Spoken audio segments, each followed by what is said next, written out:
भारत माता की। भारत माता की। भारत माता की। आमचे आराध्य दैवत छत्रपती शिवाजी महाराज, छत्रपती संभाजी महाराज यांना मी कोटी कोटी नमन करतो। अष्टविनायकाला मी नमन करतो। पुण्यातील लाडक्या बहिणी आणि लाडक्या भावांना माझा नमस्कार।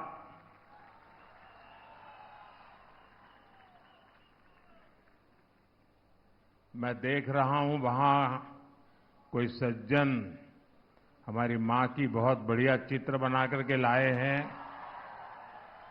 ये कोई सज्जन है जो मोदी को भी उठा के खड़े हो गए हैं।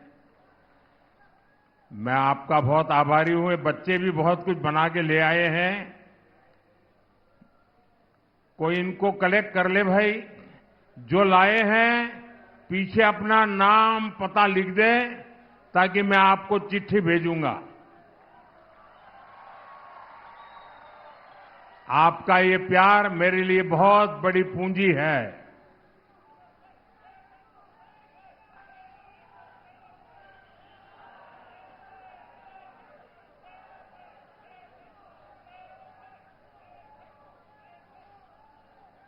ये जो बाकी लोग भी जो अपना बैनर लेके खड़े, पीछे वालों को दिखता नहीं है। आप तो सब समझदार हैं। हां, शाबाश। ये जो सज्जन लाए हैं जरा कोई कलेक्ट कर ले उनसे पीछे, ताकि पीछे लोग परेशान न हो। आप अपना आता पता लिख देना, मैं जरूर आपको चिट्ठी भेजूंगा। मैं आपका बहुत आभारी हूं आपके इस प्यार के लिए। साथियों, मैं पिछले कुछ दिनों से महाराष्ट्र के अलग अलग इलाकों में गया हूं और मैं विश्वास से कह सकता हूं कि ऐसा भरपूर जन समर्थन पूरे महाराष्ट्र में और आज पुणे का ये प्यार, ये स्नेह, और मुझे यहां आने में देर हुई इसलिए नहीं कि मैं देर से आया था, पर पूरे रास्ते भर इतनी तादाद में लोग खड़े थे कि उनको नमस्ते करते करते आने में भी मैं शायद फिर भी उन सबको न्याय नहीं कर पाया। लेकिन जो पूरे रास्ते पर मैंने उमंग और उत्साह देखा, नौजवानों का समर्थन देखा, साथियों ये बता रहा है महाराष्ट्र में फिर एक बार महायुति सरकार, महाराष्ट्र में फिर एक बार, महाराष्ट्र में फिर एक बार। साथियों, पुणे और बीजेपी का रिश्ता विचार, संस्कार और आस्था का रिश्ता है। पुणे ने हमेशा बीजेपी के विचार और विजन का भरपूर समर्थन किया है। मैं इस विश्वास के लिए पुणे की जनता का हृदय से आभारी हूं। मैं आपको ये भरोसा दिलाने आया हूं, महायुति की नई सरकार पुणे और महाराष्ट्र के विकास के लिए और तेजी से काम करेगी। आने वाले 5 वर्ष पुणे के विकास की नई उड़ान के वर्ष होंगे। साथियों, पुणे के लोगों को सशक्त बनाने के लिए इन्वेस्टमेंट, इंफ्रास्ट्रक्चर और इंडस्ट्री तीनों की जरूरत है। हमने इसके हर पहलू पर काम किया है। पिछले 10 वर्षों में विदेशी निवेश में, फॉरेन डायरेक्ट इन्वेस्टमेंट में रिकॉर्ड बढ़ोतरी हुई है और पिछले 2.5 वर्षों में जो भी कंपनी निवेश के लिए भारत आ रही है, उसकी पसंद की लिस्ट में हमारा महाराष्ट्र सबसे ऊपर है। पुणे और इस क्षेत्र को इस निवेश का एक बहुत बड़ा हिस्सा मिल रहा है। ये निवेश जब हमारे इलेक्ट्रॉनिक्स और आईटी क्षेत्रों में आया तो यहां कंपनियों की संख्या बढ़ी। यहां मौजूदा कंपनियों का विस्तार भी हुआ। ये निवेश जब स्टार्टअप में हुआ तो पुणे के उद्यमशील युवाओं को इससे लाभ हुआ। युवाओं के लिए भी रोजगार के अनगिनत अवसर पैदा हुए। पुणे का ऑटोमोबाइल उद्योग तो पूरे देश में हमेशा से ही धाक जमाता रहा है। यहां हो रहे निवेश ने इस सेक्टर के लिए भी संभावनाओं के नए द्वार खोले हैं। साथियों, पुणे की कनेक्टिविटी को लेकर भी महायुति की सरकार बहुत गंभीरता से काम कर रही है। आपकी आकांक्षाएं मेरे लिए आपका आदेश है।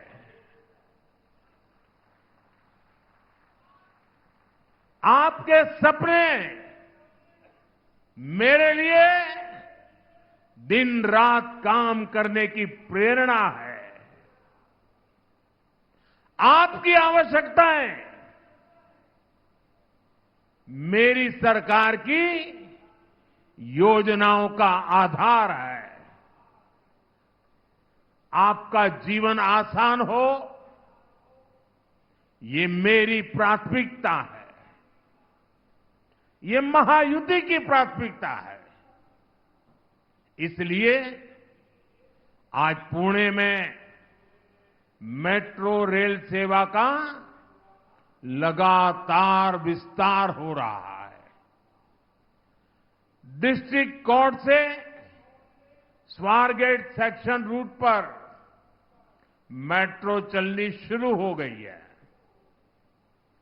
स्वारगेट कात्रज सेक्शन रूट पर तेजी से काम हो रहा है। ट्रैफिक की गति बढ़ाकर नई संभावनाओं को नई उड़ान देना, ये हमारा संकल्प है। इसके लिए इंट्रासिटी और इंटरसिटी दोनों नेटवर्क पर काम हो रहा है। पुणे की ईस्ट और वेस्ट आउटर रिंग रोड पर भी 40,000 करोड़ रुपए से ज्यादा खर्च किए जा रहे हैं।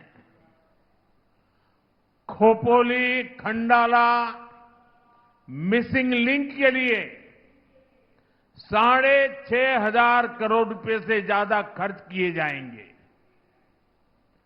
पुणे आउटर रिंग रोड पर भी 10,500 करोड़ रुपए खर्च किए जा रहे हैं। हम पुणे को 21वीं सदी के वेल कनेक्टेड सिटी बनाने की ओर आगे बढ़ रहे हैं। साथियों, आज कार्तिक एकादशी है, पंढरपुर में यात्रा है, तो पालकी मार्ग की चर्चा भी स्वाभाविक हो जाती है। जगतगुरु तुकाराम महाराज पालकी मार्ग और संत ज्ञानेश्वर महाराज पालकी मार्ग, इसका काम तेजी से आगे बढ़ रहा है। इन मार्गों को तैयार करने में 11,000 करोड़ रुपए खर्च किए जा रहे हैं। आमच्या वारकऱ्यासाठी ही आमची समर्पित सेवा है।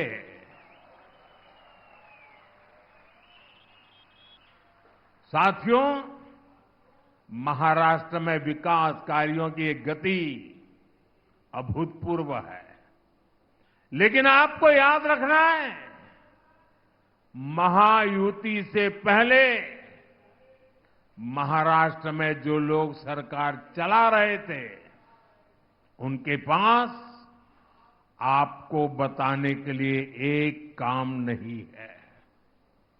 अघाड़ी के 2.5 साल तो हमारे प्रोजेक्ट पर रोक लगाने में ही बीत गए। यही कांग्रेस और उसके साथियों का कल्चर है। इसलिए महाराष्ट्र भी जान गया है, विकास का केवल एक ही विकल्प है, महायुति की सरकार। भाजपा महायुती आहे तर गती आहे, महाराष्ट्राची प्रगती आहे। साथियों, आज महाराष्ट्र के लोग कांग्रेस की करतूतों का काला चिट्ठा पड़ोसी राज्य कर्नाटका में देख रहे हैं। कर्नाटका में कांग्रेस ने झूठ का वही टेप रिकॉर्डर बजाकर वोट मांगे, हवाई वादे किए, सरकार बनी तो कांग्रेस ने हाथ खड़े कर दिए। अब वादे पूरे करने की जगह कांग्रेस ने जनता से वसूली का अभियान चलाया हुआ है। कर्नाटका में आए दिन कोई न कोई घोटाला सामने आ रहा है।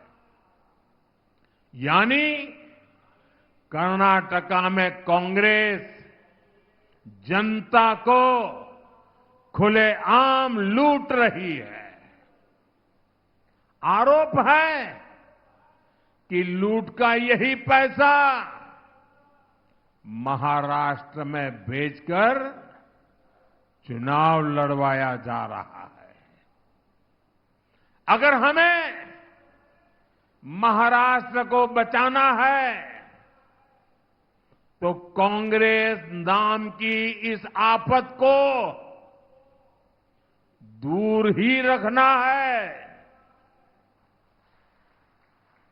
साथियों, पूरा देश इन दिनों कांग्रेस का एक और विश्वासघात देख रहा है। कांग्रेस ने जम्मू कश्मीर विधानसभा में आर्टिकल 370 फिर से लागू करने का प्रस्ताव पास किया है। जो लोग संविधान की किताबें देश को दिखा रहे हैं और महाराष्ट्र में कोरे कागजों वाली किताब बांट रहे हैं।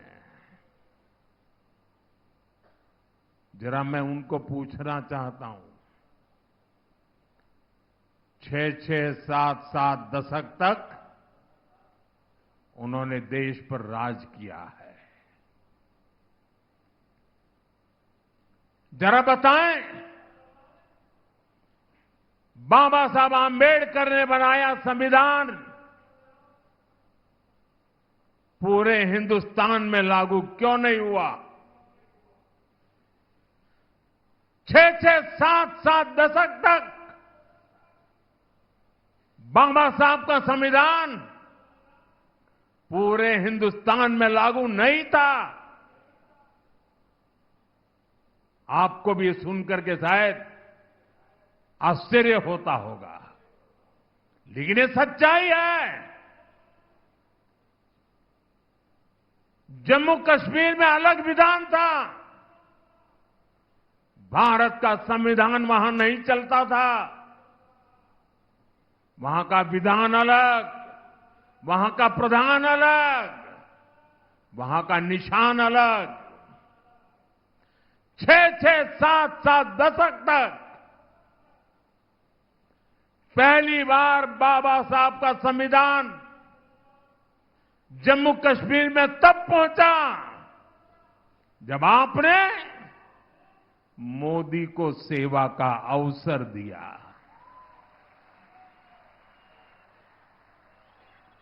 इन्होंने 370 की ऐसी दीवार खड़ी कर दी थी कि भारत का संविधान वहां घुस नहीं सकता था। आपके आशीर्वाद से 140 करोड़ देशवासियों की प्रबल इच्छा शक्ति से आपके इस सेवक मोदी ने 370 को जमीन में गाड़ दिया है।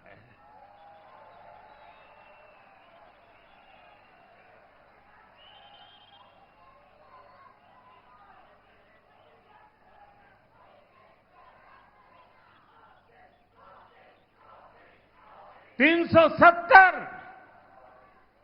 जिसने कश्मीर को भारत से काटने का काम किया, 370 जिसने कश्मीर में आतंकवाद और अलगाववाद को हवा दी, 370 जिसने कश्मीर में भारत का संविधान लागू नहीं होने दिया, बीजेपी ने उसे खत्म करके कश्मीर में तिरंगा फहराया है।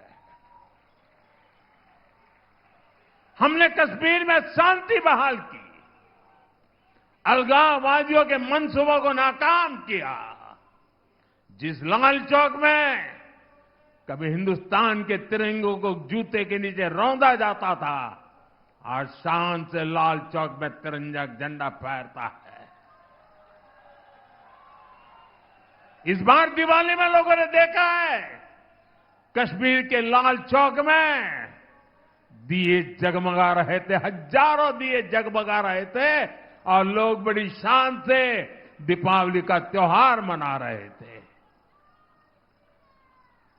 लेकिन कांग्रेस और उसके सभी चट्टे बट्टे साथी फिर से जम्मू कश्मीर में 370 लागू करने के लिए विधानसभा में प्रस्ताव पास कर रही है। मैं पुणे के मेरे देशभक्त भाई बहन, मैं आपसे पूछता हूं और मैं आशा करता हूं कि आप पूरी ताकत से जवाब देंगे। कश्मीर में फिर से 370 लागू करना, ये किसकी मांग है? किसकी मांग है? ये किसकी बात है? साथियों, पिछले 70 साल से ये भाषा सिर्फ और सिर्फ पाकिस्तान बोलता रहा है और आज जो भाषा पाकिस्तान बोलता था वो भाषा कांग्रेस बोल रही है, उसके चट्टे बट्टे बोल रहे हैं। साथियों,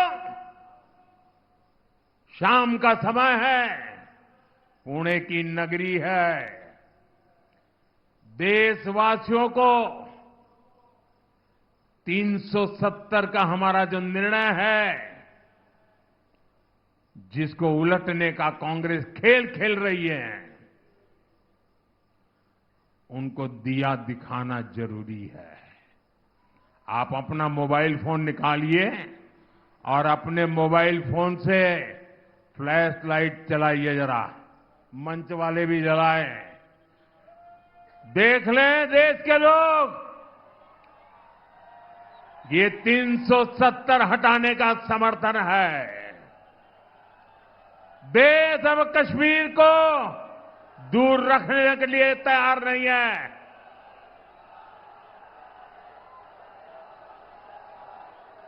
ये रोशनी दिखा रही है कि मेरे महाराष्ट्र के लोग, उनकी देशभक्ति को कोई चुनौती नहीं दे सकता है। बोले भारत माता की, भारत माता की, भारत माता की। साथियों, जम्मू कश्मीर में 370 की वापसी की बात न कभी ये देश स्वीकार करेगा और मेरा महाराष्ट्र छत्रपति शिवाजी महाराज की धरती कभी स्वीकार नहीं कर सकती। साथियों, भाजपा एनडीए की सरकार ने हमेशा मिडिल क्लास को प्राथमिकता दी है। मैं ये मानता हूं कि मिडिल क्लास देश की रीढ़ होता है। ये मिडिल क्लास ही है जो ये वेल्थ क्रिएट करता है, वेल्थ जनरेट करता है। अगर आज भारत दुनिया की तीसरी सबसे बड़ी अर्थव्यवस्था बनने जा रहा है, तो इसमें सबसे बड़ा योगदान हमारे मध्यम वर्ग का ही है। मध्यम वर्ग प्रगति कर रहा है, तभी देश प्रगति कर रहा है। इसलिए बीते 10 वर्षों में हमने मध्यम वर्ग को ध्यान में रखते हुए नई नीतियां बनाई, नए फैसले लिए। आज 7 लाख रुपए तक इनकम टैक्स जीरो कर दिया गया है, जीरो। सालाना 10-12 लाख रुपया तक पर टैक्स को बहुत कम किया गया है। इसका बहुत अधिक लाभ पुणे जैसे हमारे शहरों में काम करने वाले प्रोफेशनल्स को मिला है।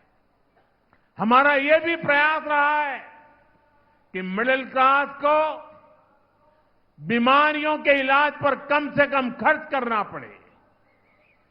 पीएम जन औषधि केंद्र में 80% डिस्काउंट पर दवाओं से मिडिल क्लास के 30,000 करोड़ रुपए से ज्यादा की बचत हुई है।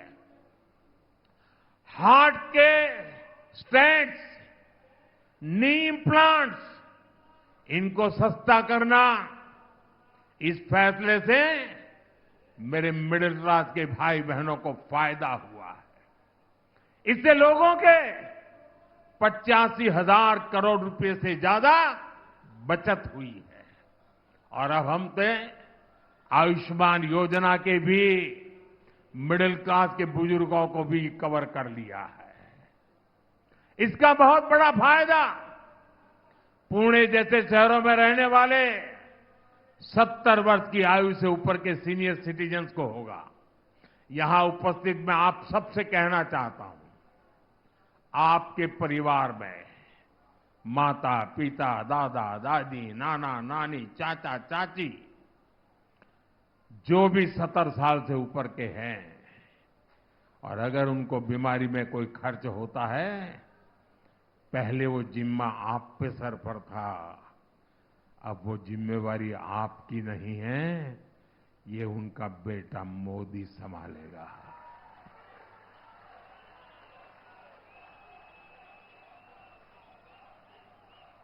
आयुष्मान वय वंदना कार्ड से अब उन्हें 5 लाख रुपए तक का मुफ्त इलाज मिलेगा। लोकसभा चुनाव के दौरान मैंने एक गारंटी आपको दी थी,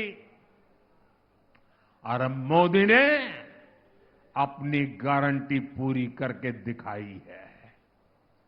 साथियों, हमारी सरकार गरीबों को तो पक्के घर बनाकर दे रही है, मिडिल क्लास के घरों के लिए भी सब्सिडी दे रही है। हमने रेरा जैसा कानून बनाकर मिडिल क्लास के सपनों के घरों को सुरक्षित किया है। साथियों, मिडिल क्लास का एक प्रमुख खर्च बच्चों की एजुकेशन पर होता है। हाल में ही हमने पीएम विद्यालक्ष्मी योजना शुरू की है। इस स्कीम के तहत जो भी युवा हायर एजुकेशन में एडमिशन लेना चाहता है, बेटा हो या बेटी, बिना गारंटी के, अब आपको कुछ भी गिरवी नहीं रखना पड़ेगा। आपकी सबसे बड़ी गारंटी आपका सेवक मोदी है। 10 लाख रुपए तक का लोन बिना गारंटी आपके बच्चों की पढ़ाई के लिए, और ये लोन बहुत सस्ता होगा, इसमें ब्याज पर भी छूट होगी। मिडिल क्लास परिवार बच्चों को मेडिकल की पढ़ाई के लिए बाहर भेजने में बहुत खर्च करते हैं। बीते 10 साल में मेडिकल लाइन में हमने 1 लाख नई सीटें जोड़ी है। अब हमने तय किया है कि आने वाले 5 सालों में मेडिकल की 75,000 नई सीटें और जोड़ी जाएगी। इससे भी मिडिल क्लास के बच्चों का बहुत पैसा बचेगा, उन्हें पढ़ने के लिए बाहर नहीं जाना पड़ेगा। साथियों, पुणे, ये मेरा पुणे तो स्टार्टअप का हब है। हाल में हमने स्टार्टअप को बढ़ावा देने के लिए बहुत सारे कदम उठाए। हमने स्पेस स्टार्टअप के लिए 1,000 करोड़ रुपए का स्पेशल फंड बनाने का निर्णय लिया है। जो युवा साथी रिसर्च में जाना चाहते हैं, उनके लिए भी एक बहुत बड़ा रिसर्च फंड हमने बनाया है।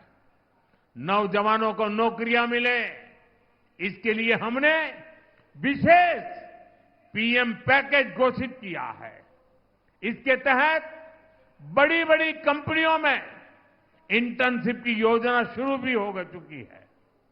कंपनियों में पहली जॉब पर प्रोत्साहन देने का काम भी हमारी सरकार कर रही है।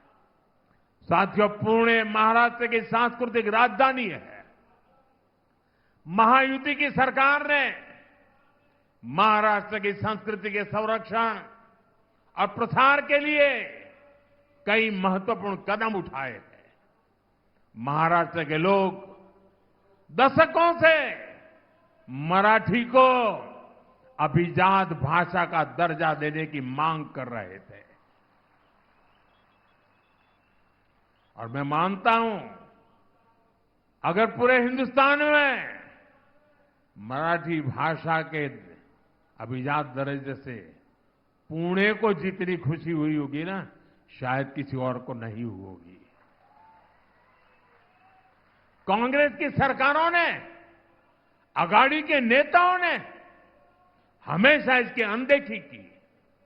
हमारी सरकार ने मराठी को अभिजात भाषा का दर्जा देकर अपना दायित्व निभाया है। हम महाराष्ट्र की विरासत को संरक्षित करने के लिए लगातार काम कर रहे हैं। जहां क्रांति ज्योति सावित्रीबाई फुले ने लड़कियों के लिए पहला स्कूल खोला था, वहां सावित्रीबाई फुले स्मारक बनाया जा रहा है। तुलापुर में धर्मवीर छत्रपति संभाजी महाराज समाधि स्थल पर भव्य स्मारक बनाया जा रहा है। श्री संत संताजी जगनाड़े महाराज समाधि स्थल को नए सिरे से विकसित किया जा रहा है। आंबे गांव शिव सृष्टि के काम को भी आगे बढ़ाया जा रहा है। महायुति की सरकार ने आद्य क्रांति गुरु लहूजी वस्ताद साल्वे संग्रहालय बनाने का फैसला भी किया है। साथियों, ये काम बहुत पहले ही होने चाहिए थे, लेकिन विदेशी मानसिकता की गुलाम कांग्रेस ने महाराष्ट्र की संस्कृति से अपनी नफरत के कारण ये काम नहीं होने दिया। साथियों, कांग्रेस और उसके जैसे दलों ने हमेशा महाराष्ट्र का अपमान किया है। ये धरती छत्रपति शिवाजी महाराज की धरती है, लेकिन कांग्रेस और उसके साथी अगर कसीदे पढ़ते हैं तो औरंगजेब की शान के कसीदे पढ़ते हैं। ये लोग वीर सावरकर को गाली देते हैं। बाला साहब ठाकरे जैसे ऐसे महाराष्ट्र के गौरव की सराहना करने में इनके मुंह पर ताला लग जाता है। और मैंने इनको चुनौती दी है, अगाड़ी वाले जरा मेरी चुनौती को स्वीकार करें। उनके युवराज के मुंह से वीर सावरकर की तारीफ में एक भाषण करवा दे जरा।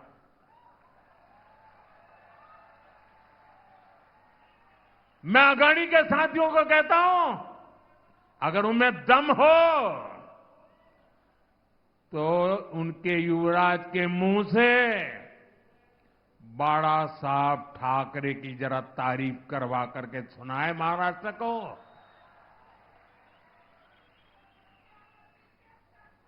साथियों, कांग्रेस एक ऐसी पार्टी है जिसके पास न नीति है, न नीयत है और नैतिकता का नामो निशान नहीं है। कांग्रेस को केवल और केवल सत्ता चाहिए। सत्ता के लिए कांग्रेस ने देश का विभाजन करवाया। कांग्रेस ने देश को मत, मजहब, भाषा और इलाके के आधार पर बांटा। सत्ता के लिए इन्होंने तुष्टीकरण का खतरनाक खेल खेला।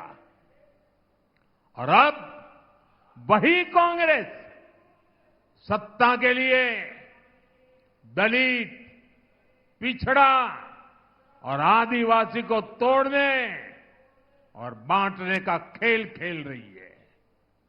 कांग्रेस के लोग एससी, एसटी, ओबीसी को अलग अलग जातियों में बांटकर उनकी एकजुटता तोड़ना चाहते हैं। कांग्रेस एसटी की जातियों को आपस में लड़ाना चाहती है। कांग्रेस एससी की जातियों को आपस में लड़ाना चाहती है। कांग्रेस ओबीसी की जातियों को आपस में लड़ाना चाहती है।